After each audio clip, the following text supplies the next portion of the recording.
All right, good morning for MH Landscape. We have tied down here, a little bit of room. Going to put you right here. Whoops. You're not facing me at all. Great start to the video. Great start, Mike. We are on our way down today, Sunday morning, to Mahopac to get these lawns done that were not done. We're all tied up here that were not done last on Friday. So my plan was to do them Friday, plan was to do them Friday. Looked at the Futurecast. We had huge, cold.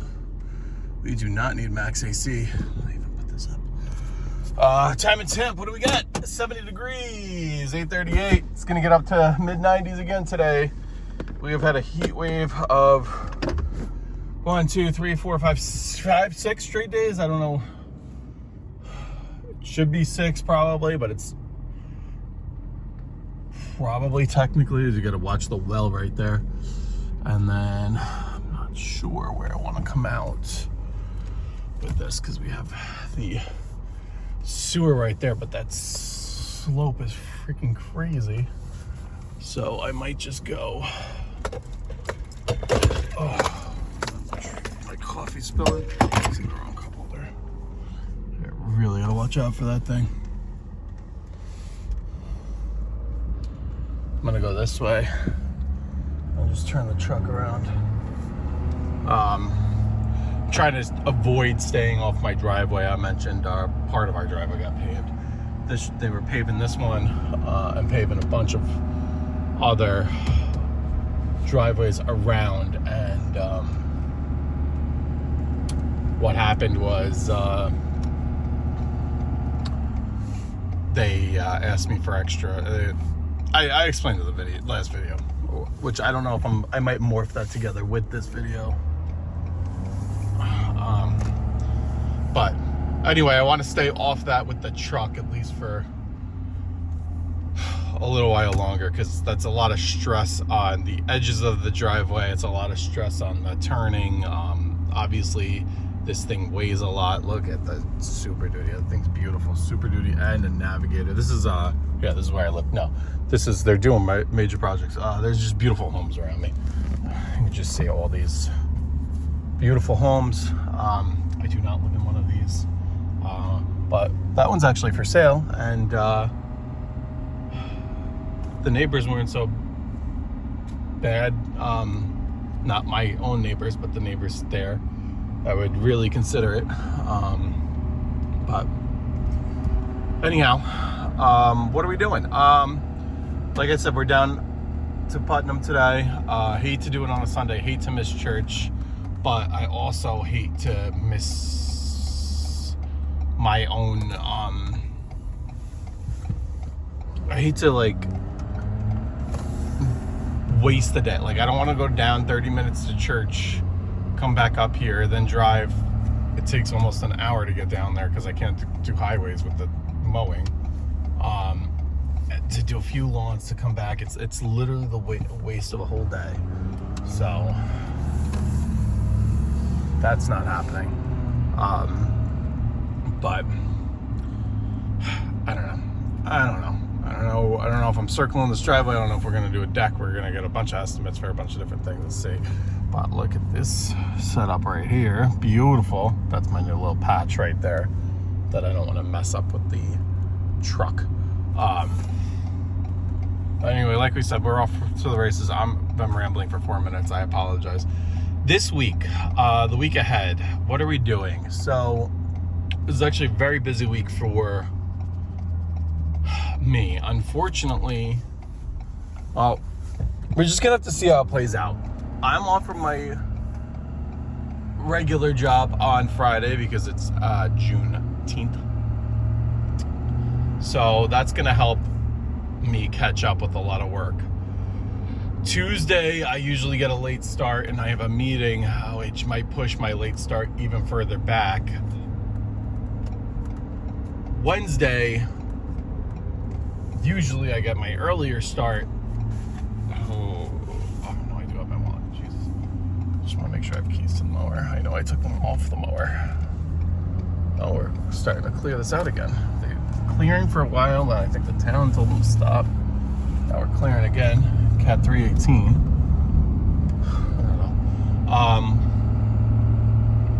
I don't know. Trying to just, figure out the plan for the week based on what lawns and whatever, because Wednesday, which I would have time to do a few lawns, unfortunately that looks like a rainy day. I really wish that was Thursday when I take the day off from lawns, because we have to not only do a bunch of lawns, but we have to do a tree trim job. I kind of told this guy I get to.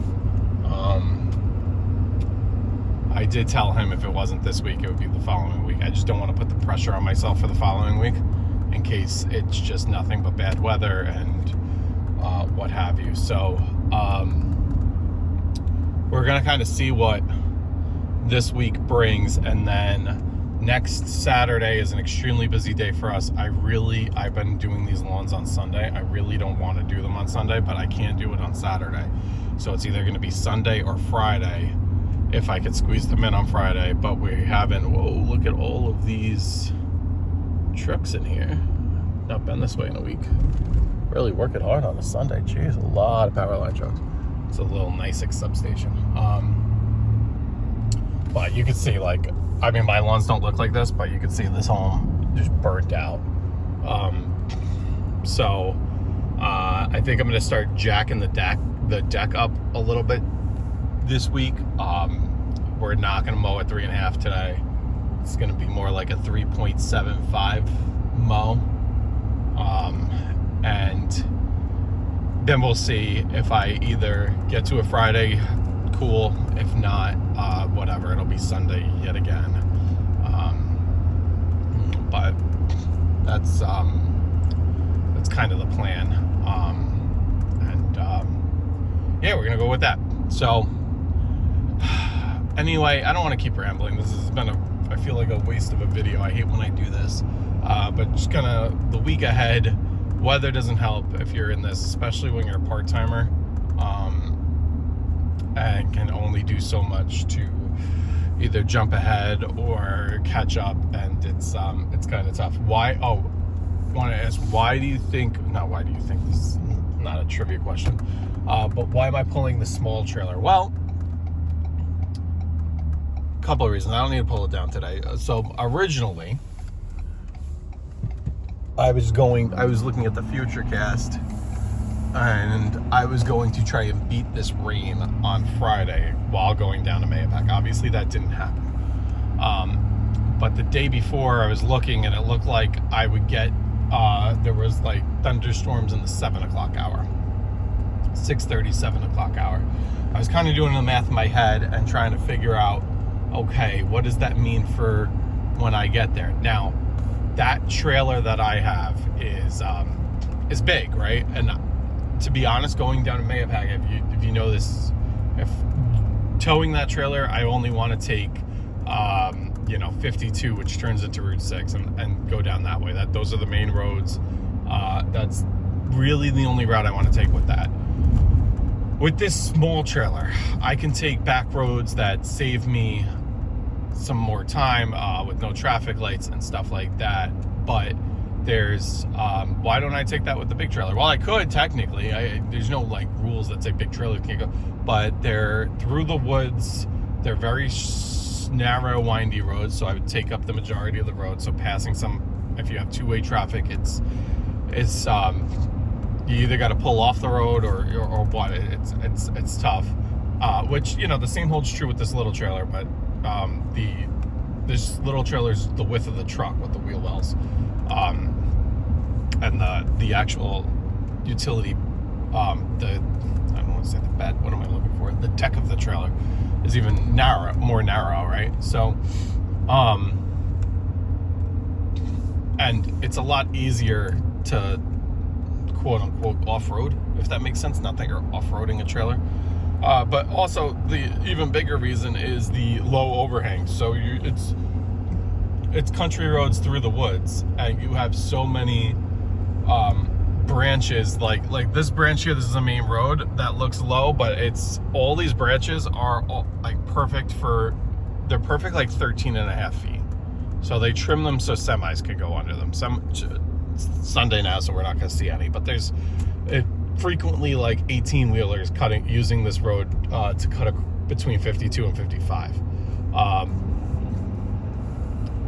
You know, the same holds true with the roads that you would normally take, but the little back roads that are little town roads, they're not designed for trailers. They're not designed for especially you know, trailers that are 9 feet tall and 8.5 feet wide, and you know, you kind of feel me. So that Skag with the bagger has been there for weeks, and I want to freaking grab it, but I don't have the money for it. I'd love that thing though. Anyway, that's kind of the deal with why. So I put, and so that was one reason why I put the small trailer on. The next reason is at some point this week I have to go to a property where it's the same thing. They have like a very long driveway through the woods, but it's not cut to height. Actually, the branches and stuff hit the roof of this truck, so let alone this trailer, let alone that trailer. And then he only has very limited space for me to turn around. Like I could turn around with this small 10-foot trailer, and I even done it with my 16, which isn't that far off from the 20. But with the 16, it's tight. You do have to, depending upon how their cars are parked, you might have to jackknife it a little bit, and I really just don't want to do that with the big trailer. So that's kind of the reason. Same thing, I have another, the ones that are like kind of right behind me, it's a little dead-end turnaround. In theory, you could absolutely do it with the 20-foot, but you're chewing up tires, whereas this with the single axle is a lot more suitable. So anyway, this week ahead, I have a lot of work that's more suitable for the small trailer in terms of getting into tight spaces and whatnot. But I will have to put the big trailer on at some point, because I like it. The convenience of not having to load it up and it just being there is why I bought it, right? And if I'm using the small trailer and just having that as a lawn ornament, it doesn't make sense. So we'll kind of see what happens, but you know, every week is different, and every week is different. Every trailer's purpose is different. You know, like I said, today I could have easily took the big trailer, but this one was hooked up just due to the plans, and it's good. Real quick, there's pros and cons, right? So the big trailer weighs 500 pounds. It's like 400 pounds, I think, is what it's weighs empty. Even if you just put this one mower, now that trailer's hella overkill for just one V-Ride mower, but let's just hypothetically say you do, and you put like some blowers and stuff. Let's just round the V-Ride weight up to 1,500 pounds. I know it's not, but it's like 1,200 pounds. You add in blower, trimmer, maybe a push mower if you're doing a lawn that needs a push mow. You're up to 5,000 pounds, and it's a big aerodynamic brick. You know, this trailer as it sits, with the thing on, with the trailer's about 1,500 pounds, and the mower, let's just say, is 1,500 pounds, so that's 3. So you're saving 2,000 pounds right there. Trailer's even not, it's a little less than 3,000 pounds. The only Achilles heel to this trailer is there's a lot less wind resistance and stuff, right? Because it's open trailer, but it has no brakes. And even with a small load like 3,000 pounds, that's an extra 3,000 pounds that you're braking all the time. So those are just kind of some things to consider. You know, if you're, you know, whatever you're doing, whether you're buying a new trailer or just planning out your routes and stuff like that. But anyway, enough of me rambling. I'm sorry, this is a big ramble video today. But just want to kind of give you an update of, we'll call it the mid-June update. Today is June 14th, so right about at the middle of the month here. And yeah, we got some tree trimming jobs on the schedule. We're supposed to do an extra mow this weekend, but the guy did cancel for down here, so I was gonna have an extra mow route or two, but it is what it is. Just trying to pick up some extra jobs for extra income and money going forward. I did, real quick, I know I'm rambling, but I did get to speak to one of my clients who it's like their second home. I met one of the owners, but I still haven't met the second owner who pays all the bills up until Friday. So it was actually nice that I ended up going there Friday in lieu of the Mayapack lunch, because I got to speak to him, and then we were talking projects and next steps for the property going forward. And it looks like they have quite a few ideas, so that's always nice. So I might draw some stuff up, some estimates up, and just to give them ideas, not to push them at all, but because honestly, right now I'm very busy. I can't take on big projects until later this summer. Just kind of at the pace I'm going. But anyway, have a great rest of your weekend. Enjoy the, I don't know, well, I guess it depends on where you are. I was gonna say the heat, but shout out to the Knicks win yet. Clinching the NBA Finals trophy. Now, it's just crazy to me, real quick on a side note, you know, we're about an hour and a half from New York City,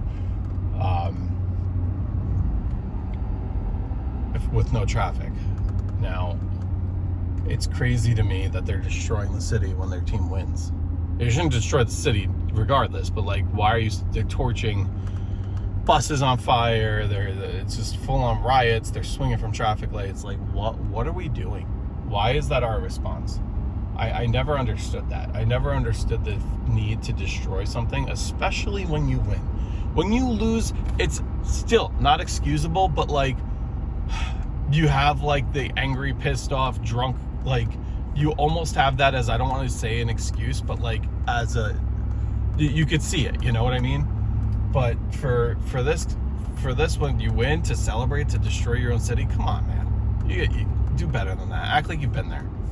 Act like you've been there. And it's all across these blue cities. It doesn't matter if it's New York, it's Philadelphia, it's all of them. You don't see this happening in Dallas.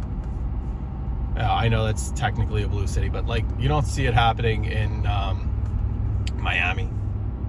You don't see it happening in, you know, places like that. So just kind of my little rant. I just hate to see that happen. You know, from New York, quote unquote upstate. We're really downstate. We're not upstate, but as far as, you know, this goes, to everybody in the city and like lower Westchester and stuff, they consider this upstate. But it's just, I don't know. I just, why destroy the city? But that's the culture. It's sad but true. Everybody have a great rest of your weekend. Peace.